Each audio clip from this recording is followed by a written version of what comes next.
Hey guys, it's been a long time since I've done a video on the channel, and I'm sure you guys thought maybe I got rid of all my fish or all my tanks or I disappeared. I've just been kind of taking a break from the hobby, been doing some other things and just trying to live my life, if you will. Haven't really done anything new fish related except for the 75-gallon tank behind me. I pulled out some of the fake decorations that used to be in there. This tank had rescue fish in it. It had six to eight giant danios, which came from Ohio Fish Rescue. They got their forever home here. It had a lone monk tetra, which also came from Ohio Fish Rescue, and it had one goldfish. There used to be two goldfish. I guess that's new. There used to be two goldfish. One of them passed away, and I'm down to one. Ohio Fish Rescue got a hold of me about a week ago about another rescue. Somebody that was local to me, actually within like a 10-minute drive from my house, and they had discus fish. They are moving to Australia and can't take the fish with them because of biosecurity or whatever the situation was. So Ohio Fish Rescue said, can I pick them up? And then I could either keep them and give them forever home here, or they could send like Reaper down to pick them up for me. Discus fish is a fish I've always wanted, to be honest, and I just never pulled the trigger on them. So this kind of fell into my lap, and I said, I'll keep them. And so the first thing I did was to prep to get discus fish. Was I moved the giant danios, the monk, and the goldfish to the outdoor pond. So they're enjoying 4 times as much water volume. The dogs just made some noises. I was looking to see what was going on, but they're enjoying a big outdoor pond right now. The goldfish can stay out there well into the cold months, but the danios and the monk will have to eventually come back inside for overwinter. Havana just came and plopped down in front of me. She's probably wondering why I'm doing a video. It's been so long. But anyways, you can see there's discus behind me. Havana just came in from outside. It's like 93 degrees, I believe, today. And she was out sunbathing. Now she's panting all hard because she's hot. So hopefully that doesn't ruin the audio of this. But anyways, back on topic. Squirrel. You haven't heard me say that in a while. The first thing I did is I had 2 heaters in this tank. And they were working fine, but they were original to this tank when I set it up like 7 years ago.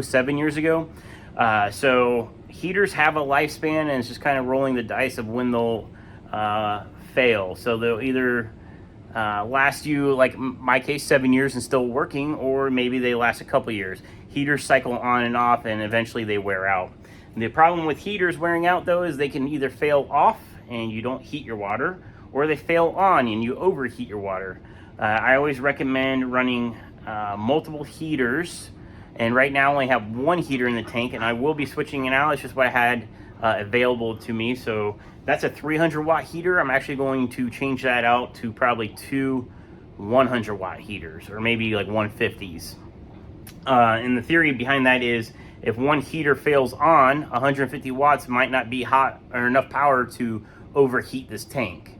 If it fails off, hopefully the other 150-watt heater is enough to keep it warm, or at least until you notice there's an issue. I'd rather have the tank fail and go cooler than go over temperature and cook the fish, if you will.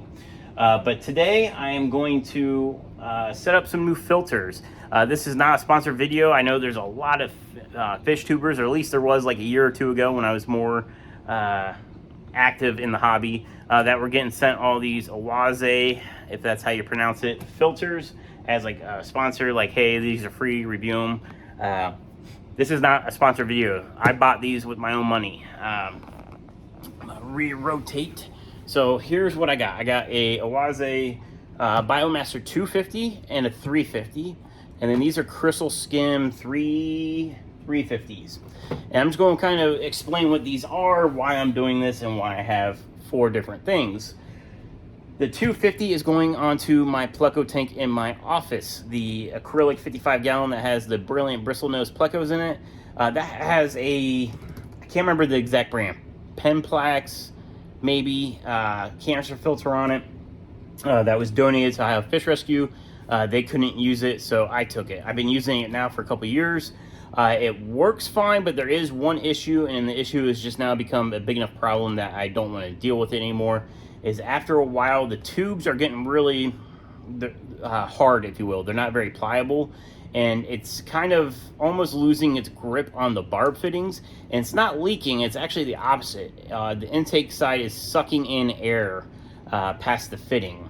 I tried heating the tube to make it more pliable, and it kind of works for a little while. Then it just, the tubes are beyond their life expectancy. I don't know how old the filter was used for, but I've actually had this issue ever since I got it. It's just getting worse now. It used to suck air, and then like maybe every few days you'd hear the pump cycle the air through, and then it'd be fine. Well, now if I'm working on like editing videos for my other channel, Beater Box Garage, if you're not subscribed, it's automotive mechanic kind of related stuff. It's annoying having that thing just shooting air. It's like it's got a bubble diffuser built into it. It's just really annoying. It was a free filter. It technically still works, but it really needs rebuilt with new hoses. And I've decided to change it out since I'm changing out this filter. The filter that's on this tank is a Sun. I bought it off Amazon when I first set up this tank before I was really a hobbyist. I wanted a canister filter because I thought that was the way to go with big tanks, and a 75-gallon to me was a big tank back then. It works fine. It still works to this day. The problem is, and I'm sure this is an issue with a lot of hobbyists, and they might not admit it, is I don't clean it as often as I should. It still circulates fine, but I have a feeling that it creates a water channel through the baskets of media. Once the media gets clogged, the water finds a way, then it kind of just, it's almost bypassing it. Because the water clarity isn't as clear as I want. And I actually started running a secondary filter. If you look up here, that's actually a power head that I mounted to a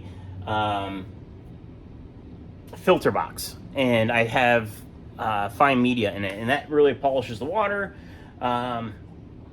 But the other issue I had was with the goldfish. The goldfish was constantly rooting through the sand and just was always creating muck in the water. And it just really, it turned me off of enjoying this tank because it was never really crystal clear.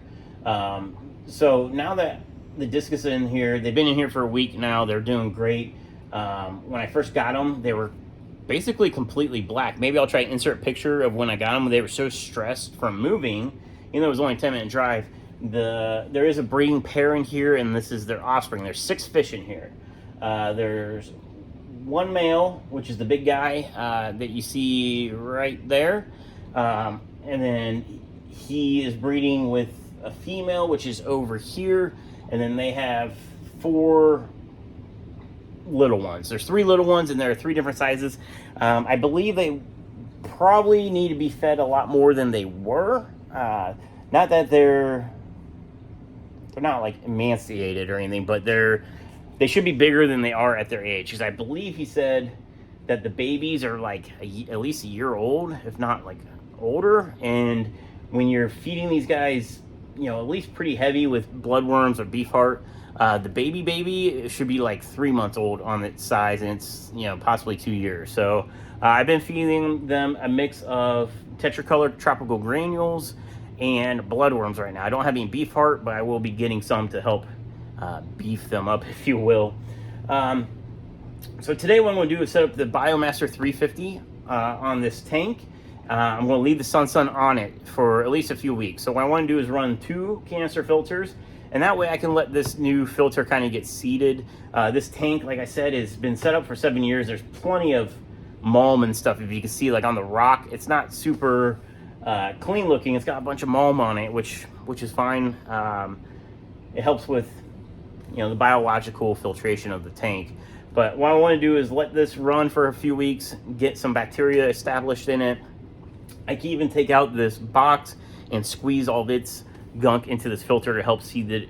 And really, I'll probably do that anyways, because once this is running on there, even as a secondary filter, I won't need that guy on there. The 250 Biomaster is going to go on the Pluggo tank, and it's going to be the same thing. I'm going to run it for a few weeks, let it get caught up on its bacteria, then I'll pull off the other filters. The main reason for that tank in the office getting it is because it's sucking air. It's annoying. But the main reason for this tank is Discus tank is something I've always wanted. I really wanted to buy a nice like water box aquarium, something rimless, and have Discus. I never did it because with a rimless tank and having it set to 85, 86 degrees would really heat up my house.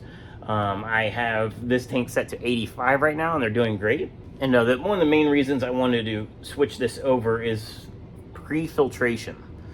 So they're doing great, but I want to be able to keep this like crystal clear.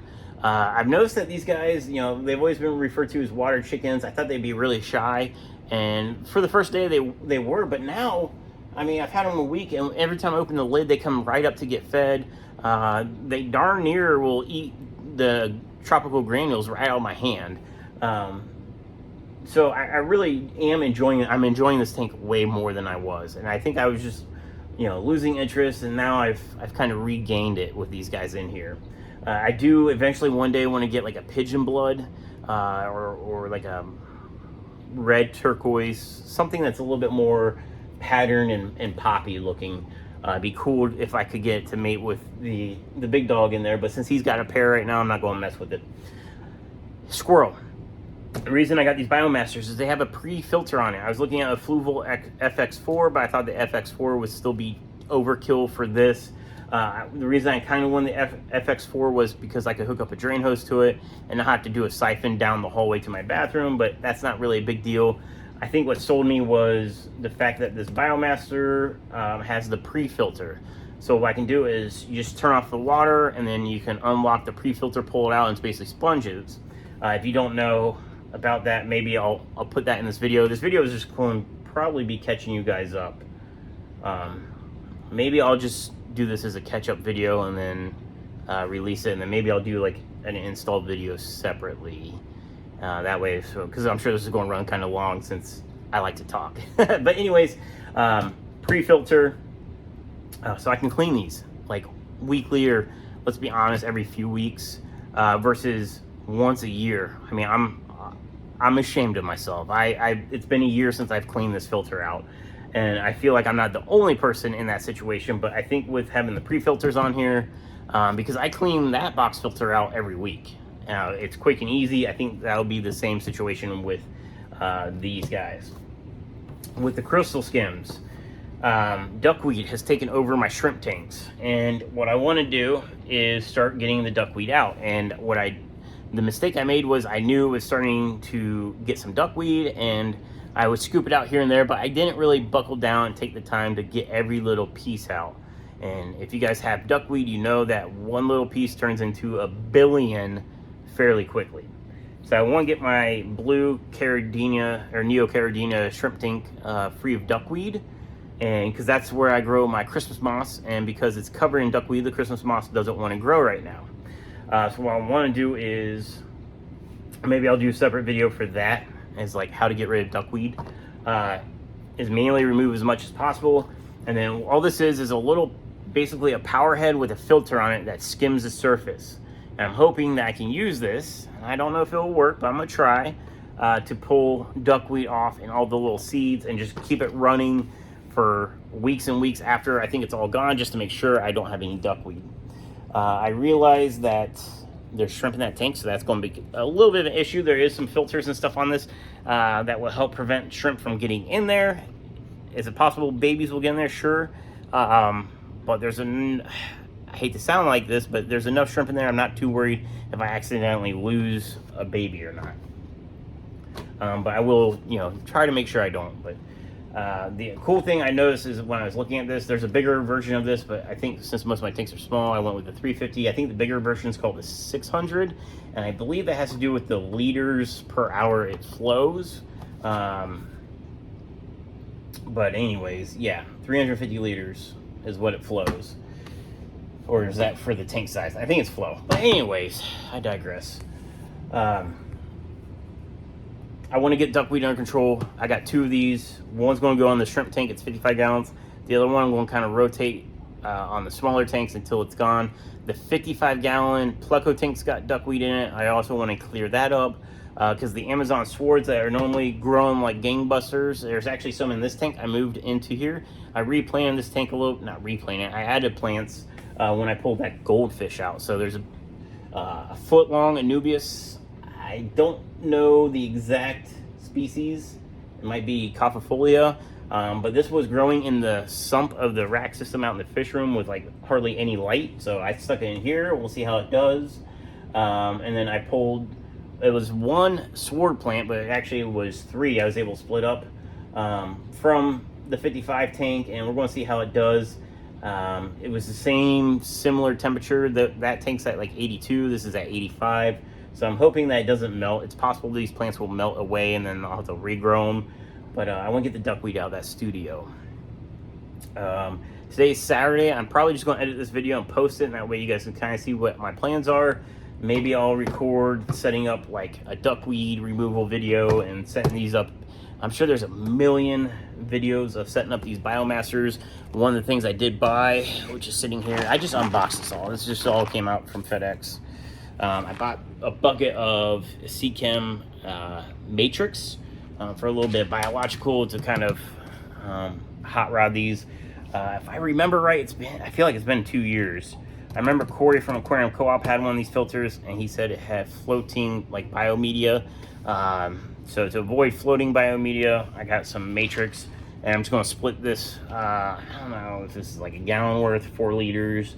4 liters. I'm just going to split it between the 2 filters and go from there. But anyways, guys, I just want to update you. I am alive, and that's what I got going on, and maybe I'll try to get a couple more videos out.